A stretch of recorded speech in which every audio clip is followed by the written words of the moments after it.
like I said, I did a bit of research in Delhi as well.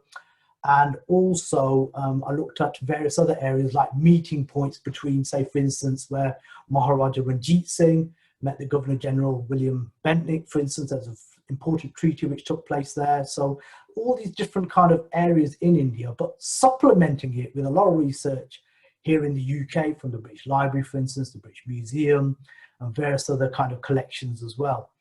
So I think ideally what I'll do now is to actually kind of say that the book really covers the translation of Sikh texts, description of martyrdom of, say, Banda Singh Bahadur, and the religious practices of the Sikhs as well. And I think the Sikh Empire has given ample coverage, showing the in-depth correspondence taking place between both the British and the Sikhs as well. However, I think the key thing is the Anglo-Sikh Wars saw the East India Company to come in conflict with the Sikh Empire, which eventually led to the annexation of the Punjab. And then obviously when we move on to the next level, it's where the Sikhs were absorbed into the British Indian Army, leading them to participate in many military kind of campaigns across the world. So if we look at this kind of timeline essentially that we've got, I think the relationship between the Sikhs can be seen through vast descriptions and commentaries. And I think the key thing about the book is it does span nearly 200 years. And I think the rise of the East India Company has almost parallels with the rise of the Sikh Empire as well, which brought about this complex relationship between the two groups. The book, I think, will appeal to people who want a wider understanding on how the relationship developed through these translations, correspondence, and military warfare as well. And anyone generally wanting to learn, more about this kind of deeper relationship which has existed. So in terms of the actual timeline that we have here, as you can see, what I've actually marked the 1700 period is like the Guru period. So we're talking about the end of the Gurus in a sense, in terms of the actual human form, essentially, before the Guru Granth Sahib was actually given kind of the leadership in terms of veneration, essentially. But I think my book actually does start with Guru Gobind Singh, but I'm not going to tell you what the anecdote is. You'll have to get the copy of the book for that. But essentially, it's Banda Singh Bahadur, which is actually a very pivotal kind of aspect of this book right at the start, because the East India Company, whilst we talk about the East India Company kind of, getting this charter, and I talk about this charter quite a lot. Charter essentially is this kind of royal kind of decree, essentially, to allow the East India Company to go into India to actually trade. So that obviously there had to be some kind of parliamentary kind of rule or some kind of rulings which allowed them to go over. So it was charters which gave them some kind of a number of years for them to actually go out to India. This is just here from the UK. So whilst that charter was given, say, back in the 1600s, okay, right at the start of the 1600 period, the book actually starts at the 1700s. So there has been 100 years before the East India Company has been, before we hit my book, essentially. So that's something to bear in mind. But I think one of the first anecdotes is about the martyrdom, or in our language we call it the Shahidi of Banda Singh Bahadur. So right away from this early period, from the 1700s, we start off with Banda Singh Bahadur. I move on throughout the book, and I think one of the key aspects is this missile period. When we say missile, we're using the word confederacy. It's the rise of these battalions of Sikhs which actually had to kind of really keep the religion intact, essentially, because we're talking about the Mughals being in power, but the Mughal state is actually crumbling at the same time as well. So it's not the Mughals that they're worried about predominantly. Once we start getting to this early period of the century, it's the Afghans. And that's why we see, if it's not the Persian invaders under Nadir Shah, it's his kind of later generals, including Abdali of the Durrani Empire, who is the kind of main kind of issue, I think, for the Sikhs. But as a result of that, we have these kind of confederacies which are started. Nawab Kapoor Singh is credited with actually being one of the originators of the actual whole missile period, eventually giving the leadership to Jassa Singh Ahluwalia, whose birth anniversary we just celebrated the other day. So the rise of the missiles is important for this particular book. Also, at the same time, the East India Company is now gaining ground as well in India, and they're receiving these kind of like taxation rights, and we call them Divani rights, and they're having battles with various other Hindu, the Mughals and other rulers as well. So they're actually they're on the ascension as well in terms of their meteoric rise, if you can say that particular word.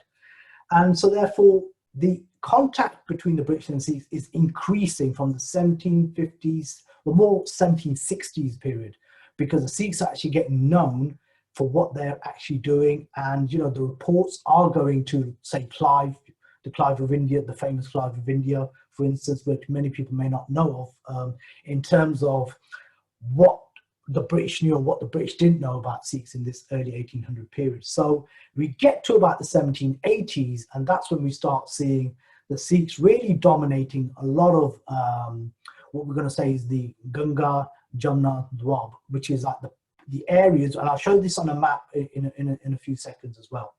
So we get to the period where the Sikhs dominate Delhi, and there's a takeover of Delhi in 1783, which is exactly what this cover's all about as well. I don't think yeah. So what the cover's all about. So we've got General Bagheil Singh being covered in terms of the actual book and his kind of rise and what that actually meant. But most importantly, what were the British thinking at that particular time as well, when the Sikhs have actually kind of dominated Delhi, just even though it's for a short period. Moving on from there, we actually see the kind of demise of the Sikh missiles to some extent, and we see the rise of Ranjit Singh's missile, which is a Sukha missile, and we get into this area called the Sikh Empire. At the same time, the British have also taken over Delhi by this particular period as well, 1803, 1804. So again, as you can see, this trajectory of the Sikhs actually getting their own empire, and the British pushing from the Calcutta side all the way towards Delhi as well. So there is this kind of rise from both kind of empires, essentially. And at that same time, the Charter Act keeps getting renewed, and now we're getting to a stage where Christian missionaries are being allowed to get into actually India as well, to actually undertake their preaching. So I've got a nice chapter on that as well in terms of what that entailed, and there's really some really surprising information related to that as well.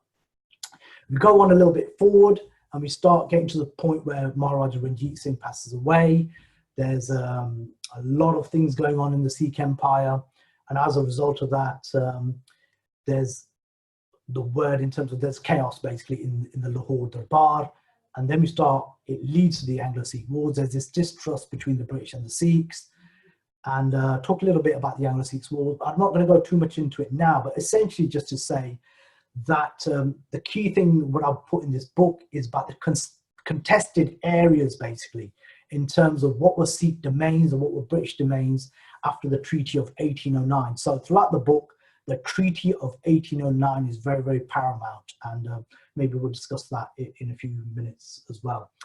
I think the key thing I've also tried to kind of highlighted within the book is this tension as to, whilst the Sikhs may have had some kind of treaties initiated with Maharaja Ranjit Singh, but with the Akali Nihangs, for instance, there was always this kind of battle going on in terms of this. It was always hate. There was no love there at all. There's always this hate relationship between the Nihangs and the British. So I've actually paid quite a bit of homage, I would say, in terms of what they were doing under this British period as well. So after the Anglo-Sikh Wars, the annexation of the Punjab, 1849, that's when we start seeing a different kind of East India Company, essentially. I think they're kind of running out of steam as well, almost at this particular point as well. After the 1850s period, we get into this so-called idea of the Indian Mutiny, whereby there's a revolt by the populace, especially based mainly in Delhi. But what we then find is between 1850 and 1860, 1870 as well, the many kind of Punjab Maharajas have actually given allegiance to the British. But essentially this didn't start then, it started a lot earlier, and that's why the Treaty of 1809 is important, but we'll touch upon that shortly. And I think the key thing here is that because the Punjab Maharajas did give a lot of support to the British, they were rewarded in the same coin as well. And one of my chapters is actually about the gifts that the Punjab Maharajas shower on the British, essentially. So whilst I've done a lot of work when it comes down to Sikh relics and artifacts, it's really, really important to actually understand that whilst we talk about the treasury or the Tosha Khana being raided by the British and brought over to the UK, there's a lot of gifting going on as well. So I wanted to actually throw something different, because when we look at auction houses, what we do see is that there seems to be a lot of kerfuffle, is the word I would use, when it comes to items going on sale, and people always tend to use the word that this is always stolen, this has been taken by the British. But then sometimes when you drill down, you actually do see that there's a lot of things that were gifted as well. And this isn't just by the Punjab Maharajas. You've got to remember that gifting took place during the time of Maharaja Ranjit Singh. Even cannon patterns were swapped between both sides and various other things as well. So we get to this nice era of the 1900s, by which time the Sikhs have actually been absorbed in the British Indian Army. There's been many campaigns which they've fought on. And I think the key thing I was trying to get with this book is the fact that whilst we talk about World War I and World War II, well, what was this recruitment process? So I've got a nice chapter which talks about how the Sikhs have been recruited into the British Indian Army and given kind of credence to the campaigns, you know, like Mesopotamia and all these other campaigns in Africa, for instance, well before World War I, well before World War II, and things like that as well. So I think that was the kind of key message I was trying to get within, I think, within this 200-year period, from the Guru period to this idea of the British Indian Army, essentially. It's a lot of years to cover, but succinctly, I've tried to bridge this gap through various anecdotes, research aspects, and, you know, trying to look at it from a very, very historical perspective, essentially. What I'm going to do now is I'm just going to show you a map, and hopefully you guys can actually see this particular map. This map was drawn specifically for this book, and aspects of it may look very familiar to some people because it incorporates the Sikh missiles or the confederacies, which we have in the top end here. And then towards the other end, towards Nepal and further down, we have this area of what we call Lucknow, where the British were actually stationed. And I think the key thing, again, what I was trying to get with this book is that geographically, I think we've kind of done ourselves a bit of an injustice when we talk about the Sikh Empire and when we talk about the Sikhs in general, in terms of, whilst we talk about the Punjab, I've actually highlighted all those bits whereby, you know, the Sikhs have actually kind of dominated in the 18th century, essentially, where they've actually kind of, you know, fought with, if it's not the Mughals, it's the groups like the Rohillas, for instance, it's the Marathas. And so therefore, I thought this map was absolutely fantastic, just in terms of actually highlighting where the Sikhs had actually kind of where their campaigns took them to, basically. And essentially, it was to the borders of where the British were kind of located and where they were. So we've got this British protectorate areas here. And if you look at this area here called Anupshahr, for instance, even there, it was a kind of a British outpost as well, which was attacked by the Sikhs.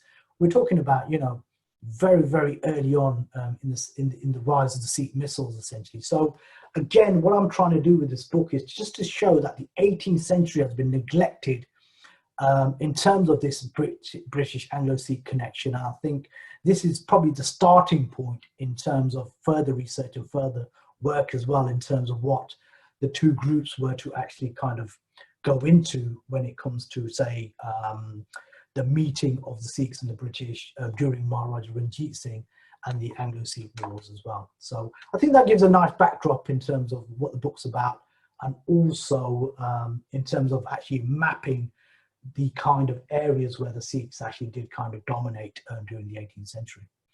So I'm going to stop the sharing the screen there, and I think I'll give it back to yourself then, Daljit, if that's okay.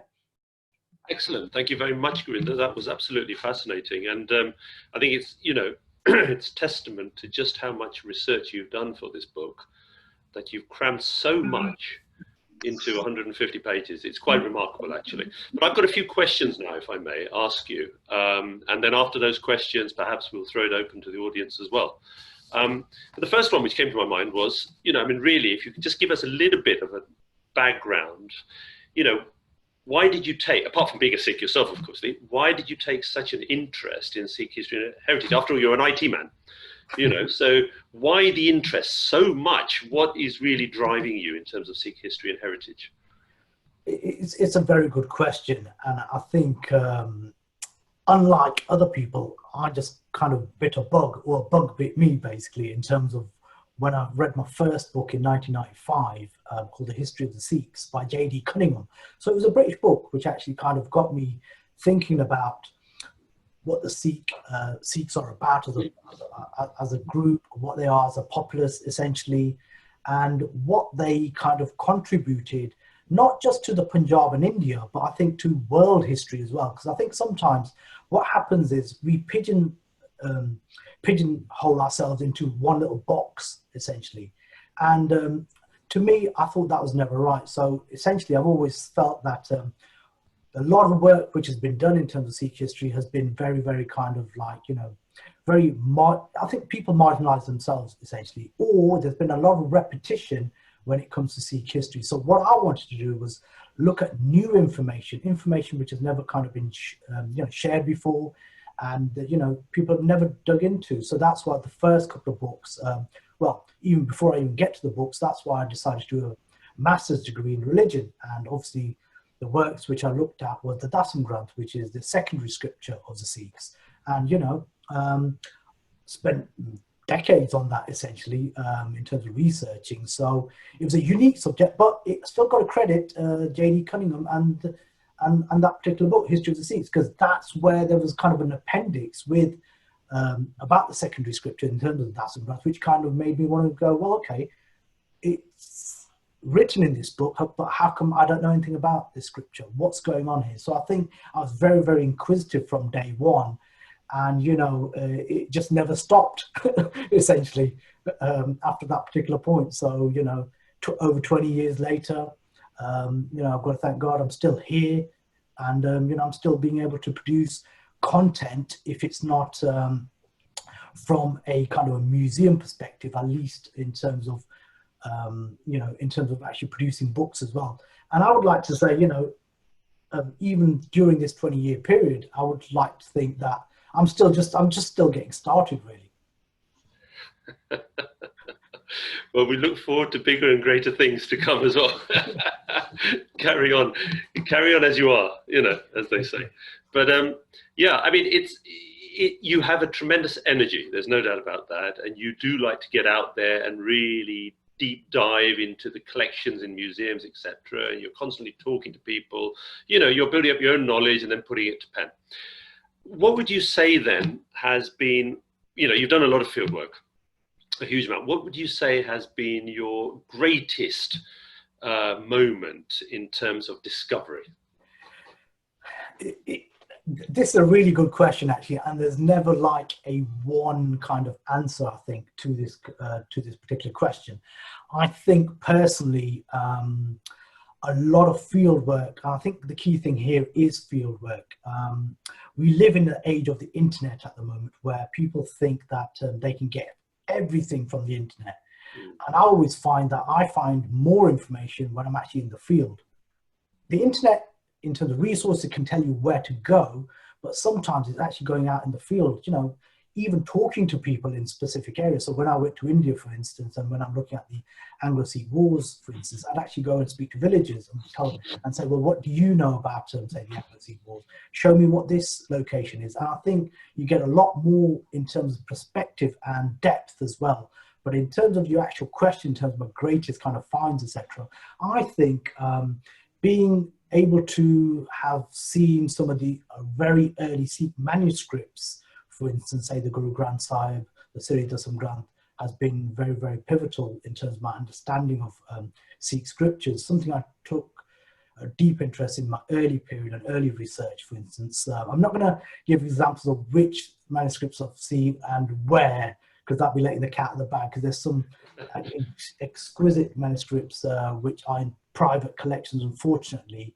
And, you know, as much as I've done a lot of work in terms of Sikh Museum Initiative here in the UK to try and get private collectors to kind of share more items with the general populace, I think with India, people are still kind of very reluctant to share that. So I think actually even seeing the swords of Guru Tegh Bahadur and Guru Gobind Singh as well in private collection has also been something really, really kind of interesting. And also, you know, if you look at it from a religious perspective, you know, you actually feel that you've touched something which is related to the founders of the Sikh faith as well. So it gives you that kind of, you know, more of that spiritual kind of blessing as well, I think. So that's been, I think, very, very key. Also, I think many Sikh relics and artifacts here in the UK as well. I mean, I talk about Dr. Leyden, for instance, so discovering his manuscript of the British Sikh translations, I thought was very, very kind of key in terms of one of my great finds. And that goes back, you know, into my early period as well, but also a lot of Sikh relics and artifacts as well. And I think the key thing is when you actually go to museums, you don't know what to expect. Catalogues in terms of Sikh artifacts aren't, you know, up to date. So, you know, I've just seen my colleague Rajman join us as well. And, you know, Raj can actually testify as well. We've been to various museums across the UK. And what you tend to find is that it's this symbiosis essentially, because a lot of artifacts when they came to the UK were just labeled as Indian, for instance. And, you know, there was this kind of mislabeling at times as well. And therefore some curators never had that kind of history or their knowledge in terms of Sikh artifacts. But I think it's getting a lot better now as well, so which is a great thing. I think some of the bigger museums are very good in terms of that. Some of the smaller ones are still kind of, you know, trying to get up to date in terms of understanding what Sikh objects are about. But that's why the Sikh Museum Initiative came in this field to actually work with museums to actually update their knowledge, whilst they can also tell us a little bit about themselves as well. So in a roundabout way, I think, I don't think there's one key object which I think has been very, very pivotal. I think it's a range of information and objects as well, as opposed to one particular thing, essentially. Very good, very good. I mean, you know, one thing you certainly have achieved and you are continuing to do is increase awareness of, you know, topics which perhaps were on the periphery or not so well researched or not so well known, you know. And on that topic itself, I mean, you've written 2 books already. They were both really regarding, you know, the Dasan Granth. Why the change now, and why looking now into the more historical aspects? You know, what were you trying to achieve by researching and publishing this book as opposed to your last 2? So it's very interesting because when I did my MA, for instance, I also looked at British sources. So if you go back to when I originally started, I was still looking at those British sources in terms of even the Dasan Granth at that time as well. So I never actually lost those British sources in terms of what they represented. So it's always been my kind of goal, I think, to actually discuss this Anglo-Sikh relationship. Whilst we've done it considerably well, I would say, in terms of the Sikh Museum Initiative, but I wanted to actually draw out this experience between the British and the Sikhs in terms of some of my older writings, which have been incorporated into this particular book, but also to actually kind of just show, like I said in my intro as well, to actually bring out this 18th century relationship, because this 18th century relationship is actually, I would say, pretty unknown to the Sikhs themselves. So when you even use the word missile, for instance, you know, people get confused or lost, or they say, well, we're not sure exactly what that means. And you will see that there's hardly anything written about the 18th century when it comes to the Sikhs, essentially. So if we draw in the British as well, that just adds another kind of layer, I think, in terms of what this relationship was about. And I think that's why I wanted to, you know, pay kind of homage, like I said, to some of the original Sikh warriors who were never kind of, or been kind of almost forgotten as well. Yes, we do have these anniversaries, but their names are not on the lips, say, as much as it would be, say, for instance, Maharaja Ranjit Singh, who we, you know, do acknowledge as the founder of the Sikh Empire. But there had to be something before that. There's always got to be something before that, if that makes sense.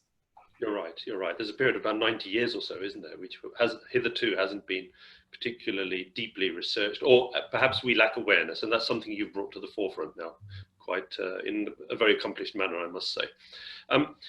Tell us a little bit about the artwork on the cover of the book. I mean, you've got it on your background there. You know, it's very interesting. It's very pictorial, very graphic. Who designed it? And tell us a little bit about it. Okay, I'm not sure if Harjinder's joined us. I don't think he has this evening, but Harjinder Singh Mann, based in Birmingham, is an artist essentially, and he's a very prominent artist as well, and he's actually done a lot of work related to the Sikh gurus, for instance, and he's painted them in a really, really nice way, I would say.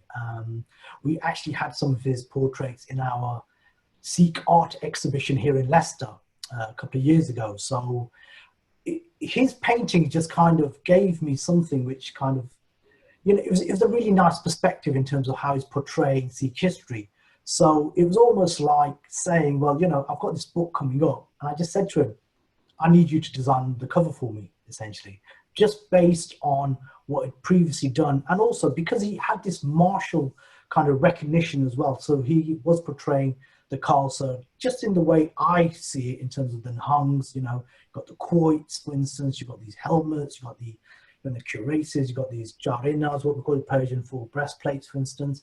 And it was just one of those things which for me felt almost 100% that he needed to be the person who would actually design the cover. So the job was given to him, essentially, and he's depicted. So I think the key thing is, what has he depicted after I gave him the brief?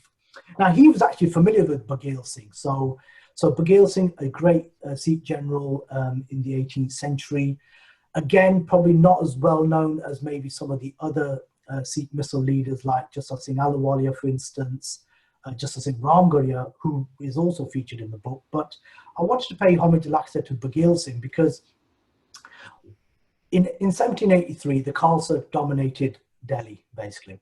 And they were, once they'd done that, they were allowed to kind of build several Sikh gurdwaras within Delhi. So for the Sikhs, it was considered some kind of symbol of Sikh sovereignty, essentially. They didn't actually kind of, usurp the Mughal Empire, Shah Alam, for instance. I don't even think that was in their kind of heads, and that was not their trajectory in terms of actually what they wanted to do when they got in Delhi. But in terms of actually what they did do, that was different. And to some extent, that was Sikh sovereignty in terms of building gurdwaras, especially related to the Sikhs, especially when it comes down to a place like Guru Tegh Bahadur's cremation area, for instance, and various other kind of gurdwaras related to the Sikh gurus. So that's why I think having Bagheil Singh on the cover with the Sikh forces, I think was very, very crucial. And then we've got the Red Fort smothered, burnt in the background, showing that, something important has taken place. And I don't want to trivialize this. I know the book's called The British and the Sikhs, and I've only got 2 British soldiers, say, maybe in the corner, but it's more about thinking what this picture's about. It's not even actually saying, that's the British over there, that's the Sikhs. It's more about saying the Sikhs have actually dominated Delhi in 1783. The British have their own kind of, I was going to say spies, and they didn't have spies. They actually had their own kind of courtiers, so to speak, actually, kind of monitoring what's going on in Delhi. And they actually kind of like, not concerned is one thing, but secondly, it's like, well, who are these Sikhs? Who are these Sikhs who just come into Delhi and just kind of dominated the whole area whilst the Mughals are in power? Yes, all right, the British are already contending with some of the Nawabs. They're already contending with the Marathas, for instance. They're aware of the Rohillas. Then another group called the Sikhs now appear on the scene. So who are these people? And it's interesting because from 1783 onwards, there's a plethora of letters which are exchanged between the British and the Sikhs. And I've included one in the book, which is one from Jassa Singh Ahluwalia to James Brown, who was, an individual of the East India Company and vice versa. But if we go back to the cover itself, that's what it's depicting. It's the domination of the Mughal Empire in 1783. And I think,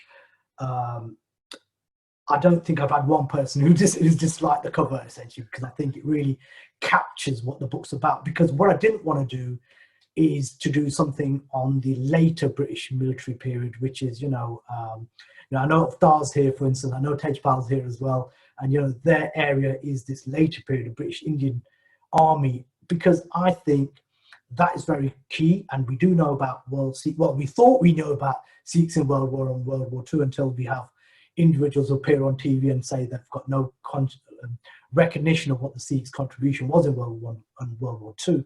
But I wanted to push it back earlier. I wanted to push it back even before the Anglo-Sikh Wars, and hence I think this cover captures or encapsulates that pivotal moment. I'll call it a juncture. It was this juncture between the British and the Sikhs, which I think should be out there, should be explored further than it has been before. Very good, very good, excellent. I mean, when I was looking through the book, in fact, you know, what caught my eye was this Treaty of 1809. So, yes. And how the Punjab was split into two at that point, effectively. Can you elaborate on that? Okay, what I'm going to do is I'm going to share the screen again one more time, if that's okay. So if I do that, okay. Can you guys see the map again? Not yet. No, okay, just give me 1 second. Let's try that again. Okay, yeah, you should be able to see it now. Yep. So I think what I'm trying to say here is that if you look at the River Sutlej, and I don't know if you guys can see it with the mouse that I'm actually pointing at, but the River Sutlej here separates the Punjab essentially. And the Treaty of 1809 is pivotal because what we've got is this kind of relationship between the British and the Sikhs, which probably may not have needed to have happened. Because if we look at this map, and again, this map is so important. If there's one thing you're going to do when you get a copy of this book, when you read it, is just keep looking at this map, because it tells you so much, essentially. Because we've got this area, which is the River Jumna here. And this is where the Gurinder Singh Mann missile was actually parked, in a sense. And this was their kind of area. So the border during the time of the Sikh missiles is where the River Ganges was. The River Jumna, where the River Jumna was. And that is where the border was. But the Treaty of 1809 brought the border all the way from the River Jumna all the way to the River Sutlej.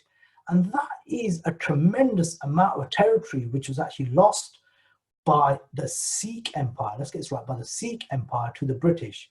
Now, I talk about this treaty because what actually happened was that the smaller kind of areas, because by the time Ranjit Singh had was in power, the older guard and the missile leaders had all passed away. So the people who were in charge of these areas near the River Jumna were not as probably in their strength as they was maybe 20 years earlier.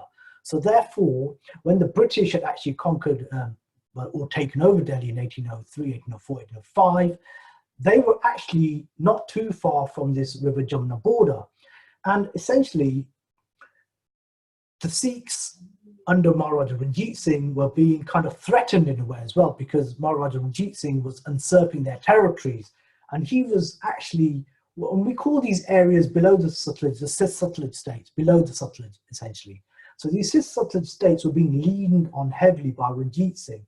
So as a result, some of these are, you know, I'm calling them smaller, but they weren't. Patiala, for instance, Nabha, Jind, and then if you look at the Gurinder Singh Mann missile areas, and you know, these areas wanted to protect themselves. So therefore, there was dialogue between these states and the British, and because they were more closer to, say, Delhi and the British than they were to the Sikh Empire, it was very interesting to see that some of them did actually side with the British when the ultimatum came, because it was, whether it was a case of lesser of two evils, I don't know, but it's definitely, there was actually wedged in between the Sikh Empire under Maharaja Ranjit Singh and the British and the East India Company from one end. So it was a hard choice, I think, for them to some extent, but Maharaja Ranjit Singh couldn't convince some of these states to actually join with them when it came down to the actual point of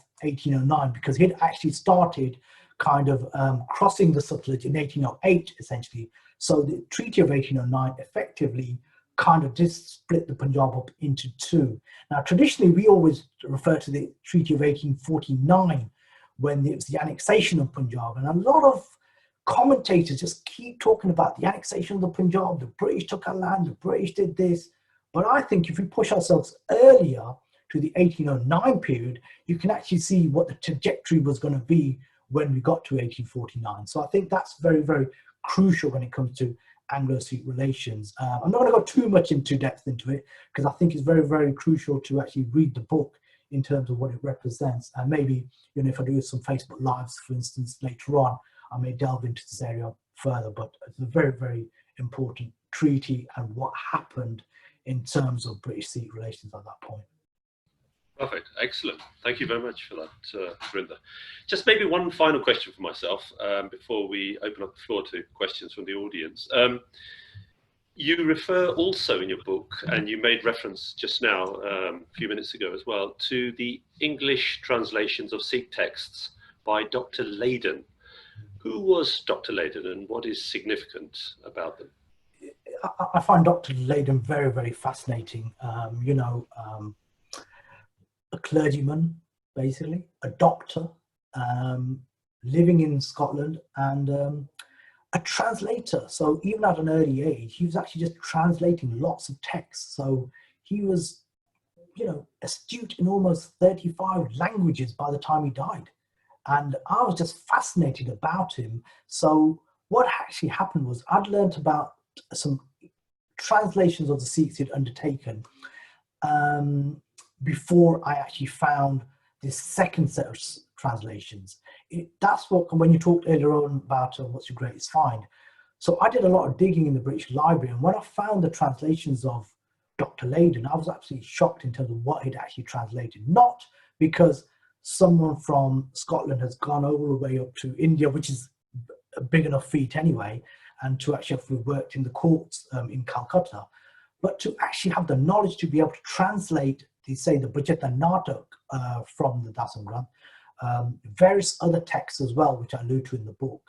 And, and his translations are very, very accurate. And he didn't actually have any grammar dictionaries, because the grammar dictionary in terms of Punjabi grammar dictionaries were just being created at that time.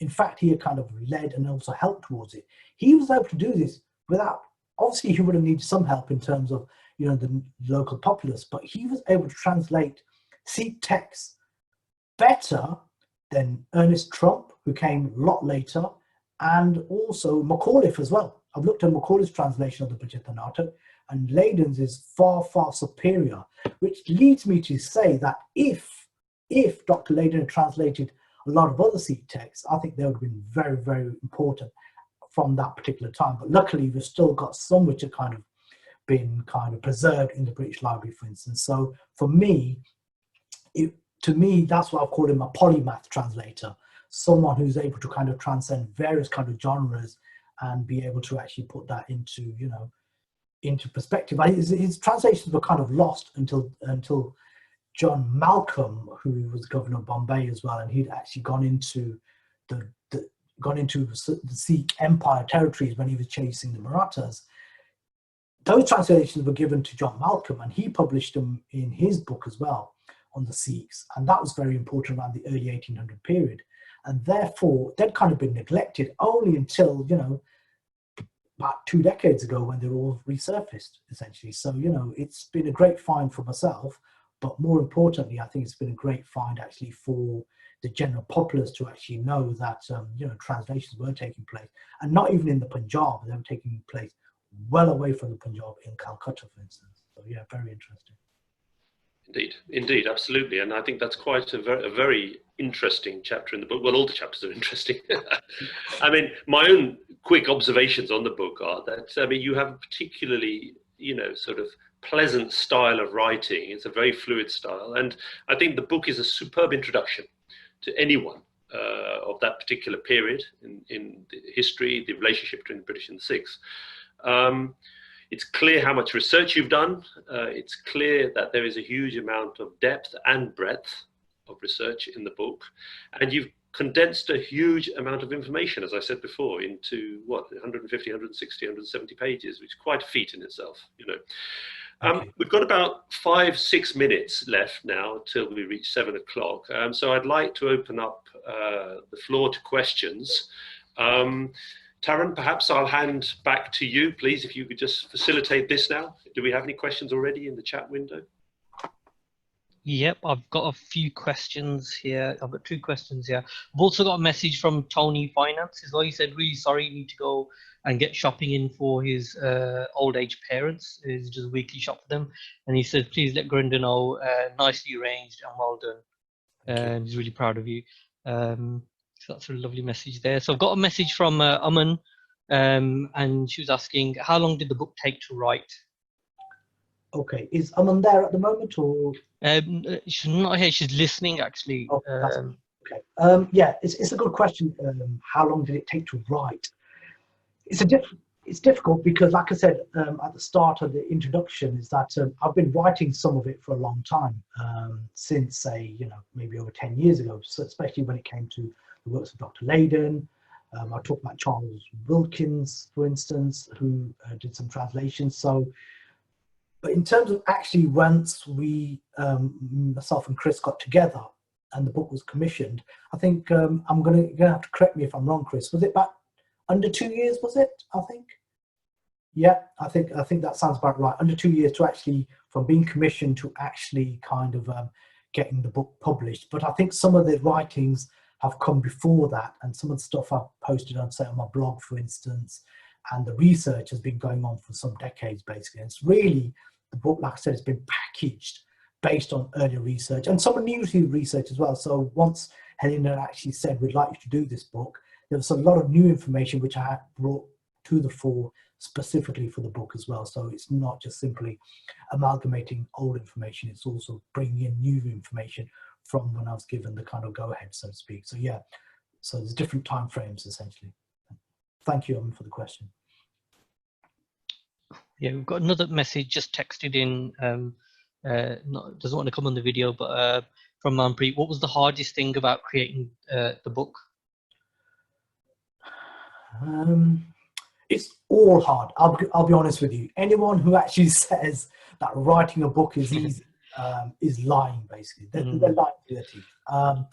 Each area poses different kind of complexities and difficulties as well. So when you're, especially when you're trying to transcend 200 years, the complexity gets even harder. And how do you make the book kind of, have this rhythm that it flows, essentially, I think is the key thing.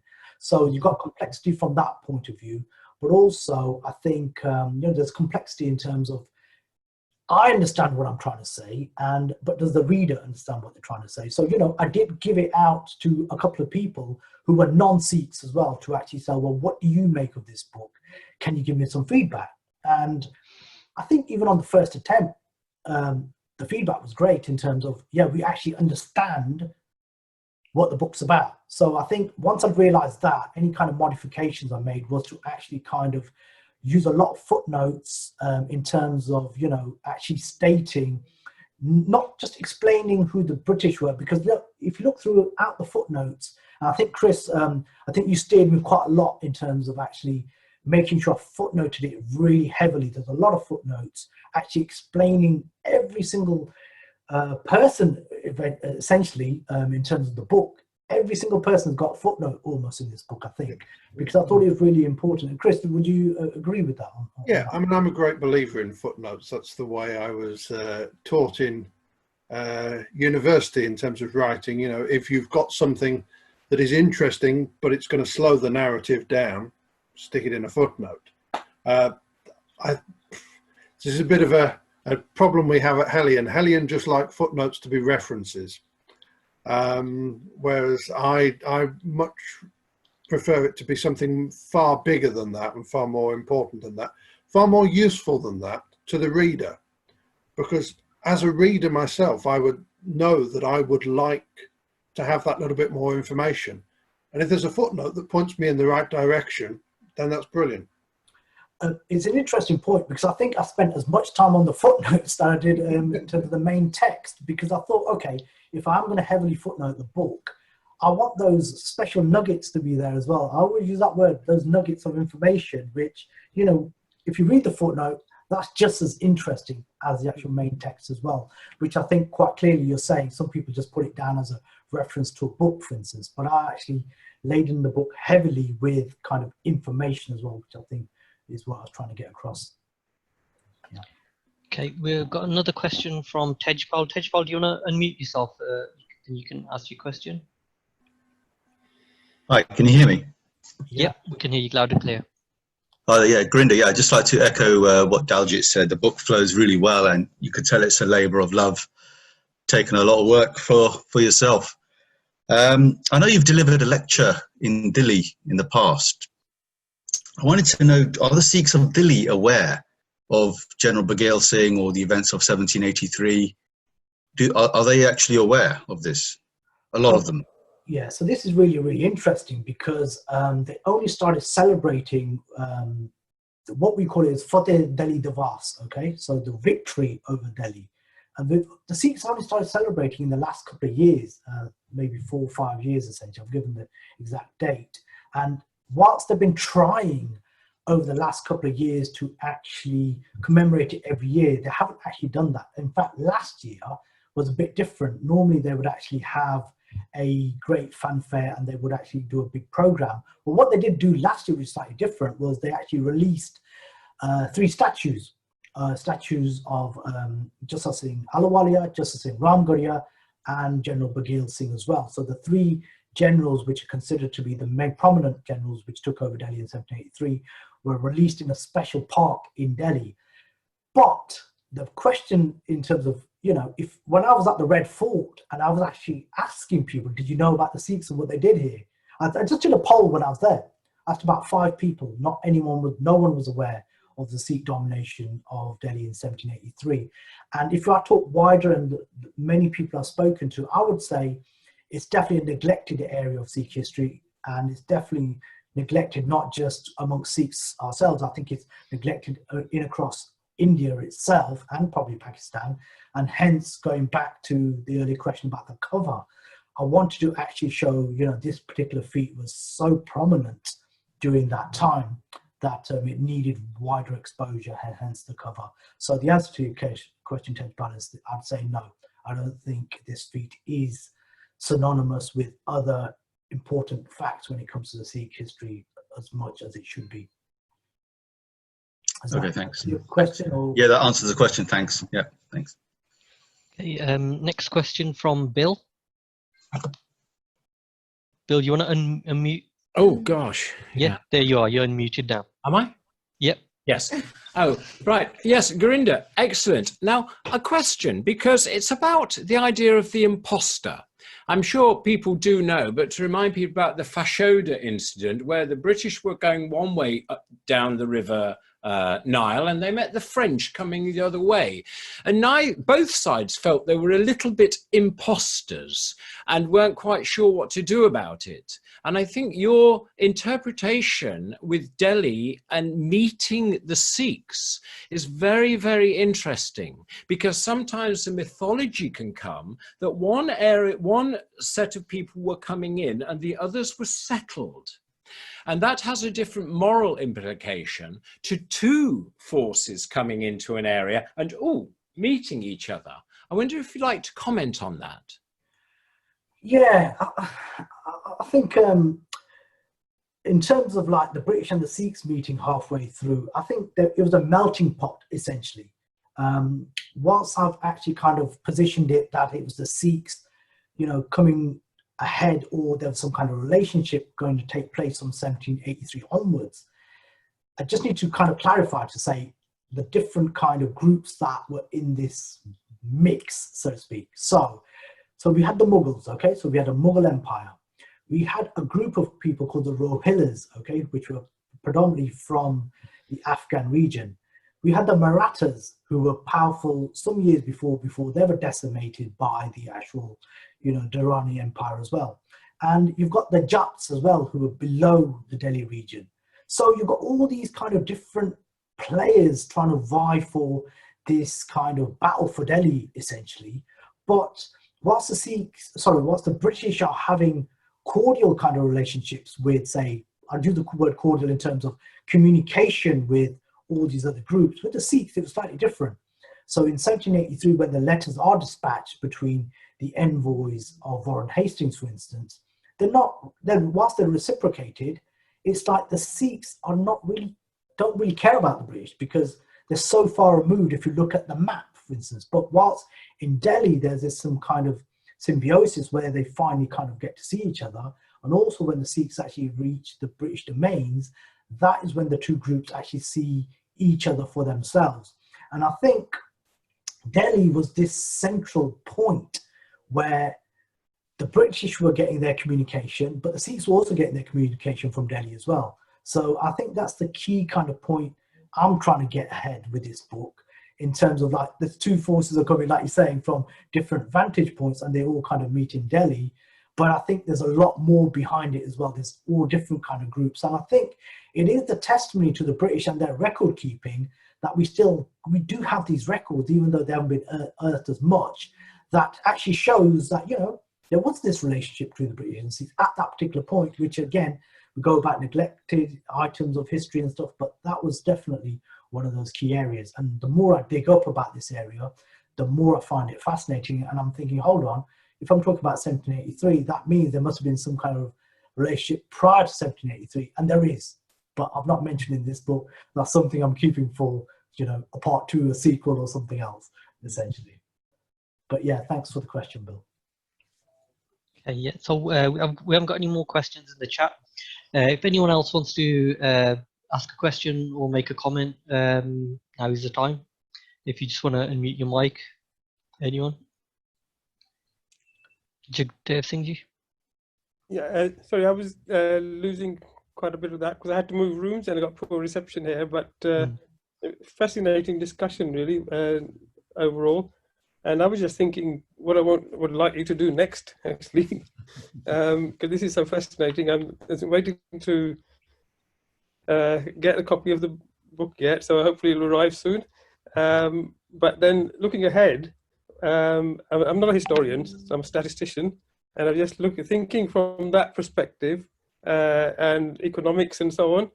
And I was just thinking if we could move to a stage of looking at the economic impacts and relationships between Britain and India, because we get a lot of thoughts about how much there's exploitation or how good the empire was for India and so on, and actually to get some academic input into that from the likes of yourselves and economists and statisticians, and see if we can do something along those lines.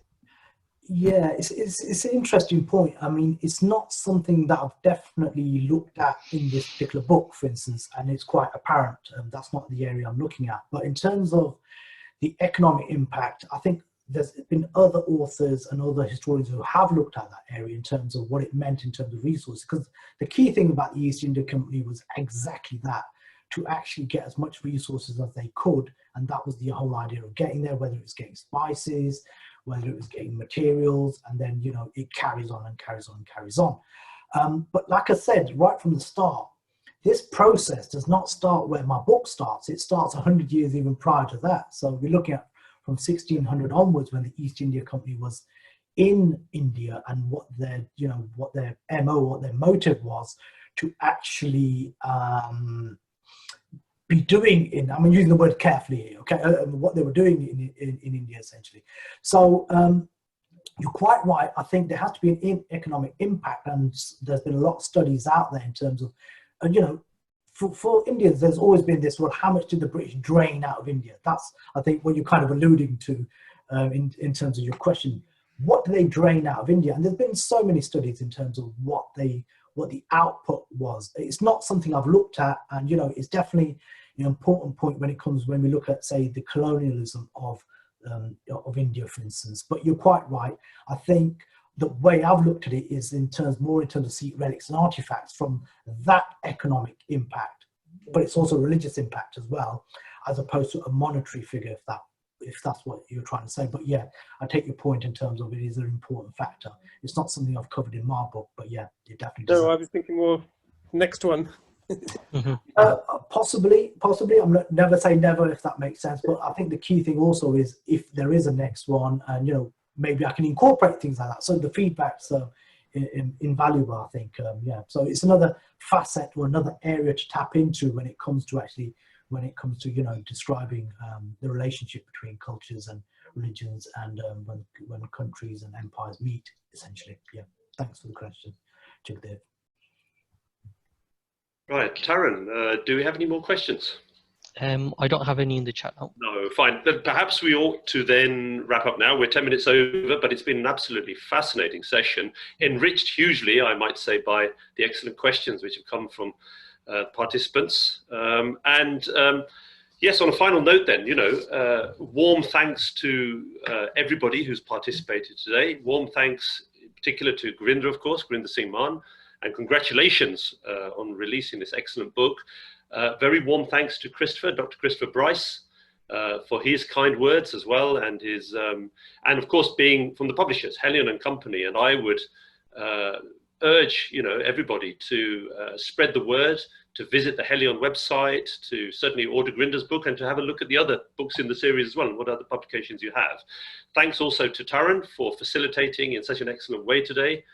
Thank you all. I hope we all meet together again soon, and perhaps face to face.